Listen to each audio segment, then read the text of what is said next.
ngayon ng nanay ko kaya pinaghanda ko. Kaso mare, sa halip na sumaya napaiyak ko pa. Napakabongga kasi ng regalo ko at hindi matutumbasan ng pera. Nakumpleto kasi silang magkakapatid ngayong birthday niya. Kaya aanhin pa niya pera kung wala rin naman akong ibibigay.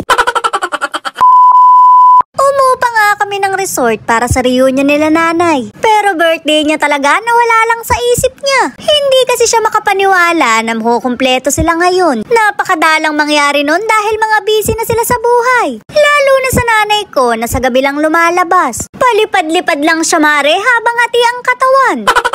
Eri nga yung mga simpleng handa ko para sa nanay ko. In-order ko lang yung mga yan at hindi ko na siya pinagluto. Hindi dahil ayoko siyang pahirapan, kundi dahil hindi naman siya masarap magluto. Sa totoo lang tayo mare at ako naman ang nakakatikim ng luto. Hindi naman kayo nakatira sa amin. Kahit ipagtanong nyo pa yan sa mga kapatid ko.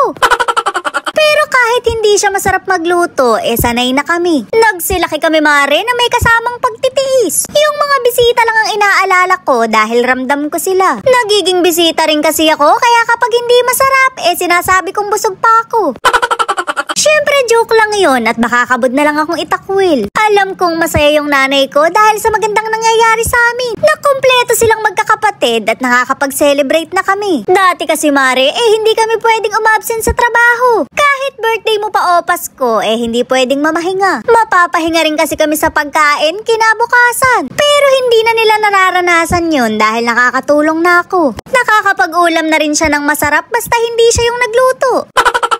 Nakakatuwa ngang pagmasdan yung mga tito at tita ko. Magkakasundo kasi sila at hindi nag-aagawan sa lupa. Well, wala naman silang pag-aawayan dahil wala namang mamanahin. Tanging gandang lahi lang yung mga namana nila.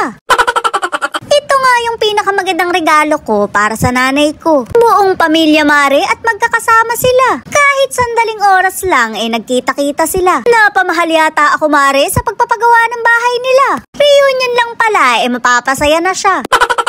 Yung tatay ko naman ayaw rin talagang magpakabog. Magtitilad lang ng lechon nakapa-shades pa. Kunwari lang yan mare pero pasimple ng kumukurot ng balat yan. Pinabantayan ko nga kay nanay at baka bigla na lang kumapal ang batok.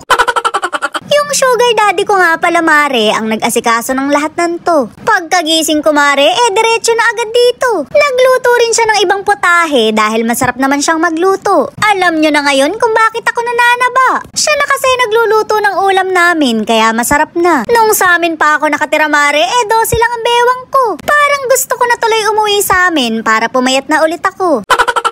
Lumipat nga muna ako rin sa mga kaibigan ko at iniwan ko muna sila nanay doon para makapagsolo sila at makapag-banding man lang. Marami silang buhay na pag-uusapan dahil ipon na ipon ng mga chismis.